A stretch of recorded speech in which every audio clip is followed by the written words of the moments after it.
When it comes to grammar and your screenplay, what has to be right and what doesn't? What can you kind of get away with? Today we're going to pull back the curtain on that. Thank you for liking, subscribing. I really do appreciate it. We're not going to waste any time. Let's jump in. When it comes to grammar in a screenplay, there are some things that you kind of got to get right, and then there are some things that you can kind of let slide. We're going to talk about 3 things that you got to do, one that's a maybe, and then some other stuff. So the first thing that has to be right, spelling. You got to get your spelling right.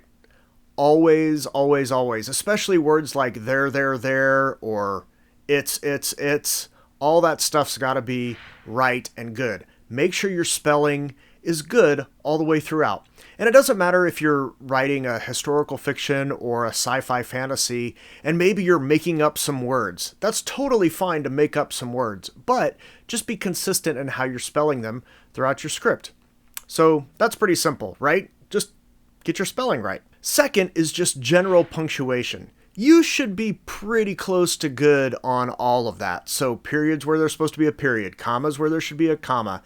Exclamation points are fine, mostly in dialogue. Try to not have those in description. Semicolons, some people really like writing with semicolons. Nerd. But if you do, just know that you're kind of limited to like 1 or 2 per screenplay. So just keep them small. Why? They're distracting. That's all. And you want the reader to keep reading. So don't throw something in that's just a little weird, or that they say, hey, did this person use that properly? Just don't worry about it. Just write around it. Then there's some special punctuation. Things like dashes, em dashes, ellipses. Those are things that you have to determine as a screenwriter how you're going to use them. Every screenwriter uses them different. For example, I tend to use dashes when I'm talking about something in description if I want to give a little more detail about it.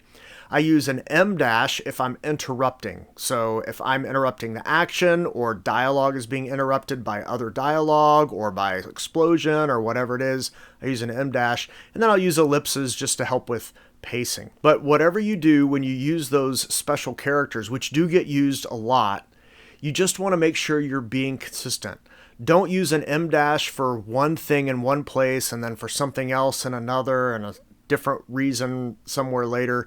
The reason is it confuses the reader. They're not really sure how to interpret what you're doing, and it starts to make them not trust you as a storyteller, that you're going to lead them through confidently through the story that you're telling. So just be consistent. And consistency probably is the main rule here. Consistent spelling, make sure it's good. Consistent punctuation, all the normal stuff. And then if you're using special punctuation, make sure those are consistent. But then you get to things like fragments and run-ons and half sentences and double speak and people interrupting themselves, which is a lot how we talk in normal life. So when you're writing dialogue, some people think, well, do I have to write complete sentences in dialogue, or can I write fragments or run-ons? Because we're talking in run-ons. I'm actually talking in a really long run-on sentence kind of right now, just back and forth about other stuff, right? So can you do that? Absolutely. You do not need to follow the complete sentence rule, especially when it comes to dialogue. You don't even really need to follow it when it comes to action and description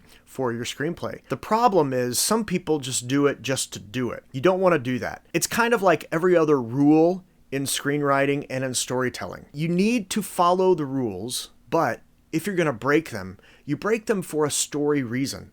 So if you're going to break a rule, break it for a good reason. Maybe you're writing in fragments because you want the reader to be a little uncomfortable because you're trying to make something fast-paced. Maybe you're writing in really long, slow, flowy sentences because you're giving the reader time to take a breath after a big action scene. Doesn't matter. You want to make sure that you are choosing the way you are constructing your sentences and using grammar to help you tell the story you're trying to tell. Grammar is essentially a storytelling tool. That's it. It's a tool to help you tell the story. So let it help you tell the story. You might use words in one place, but not in another. Some sentence structures in one place, not in another. Some kind of punctuation in one place, not in another. You're using it to help you tell the story. So just let it help you tell the story. And here's a kind of a bonus tip. Some people get really hung up on fixing grammar in an early draft. The thing is with grammar, you tend to not notice it when there's other things that are more pressing. So you're reading through your story and you're noticing a story element not working. Well, you're focused on fixing the story element. You're not focused on fixing the grammar. But a lot of people try to fix in their second draft. I'm going to do a polish and fix all the grammar. You're wasting your time. If you fix the story, the grammar tends to fix itself. It solves itself because you're trying to use it as a tool, helping you tell the story that you want to tell.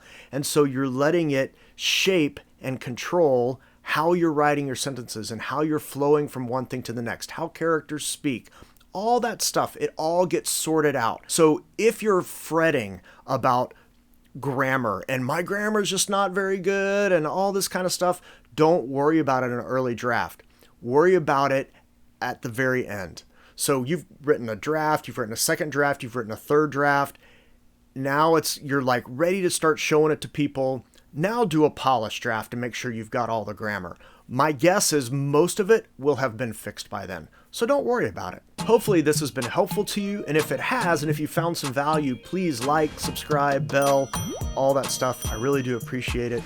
Otherwise, happy writing. And if you're going to tell a story that matters. See you later.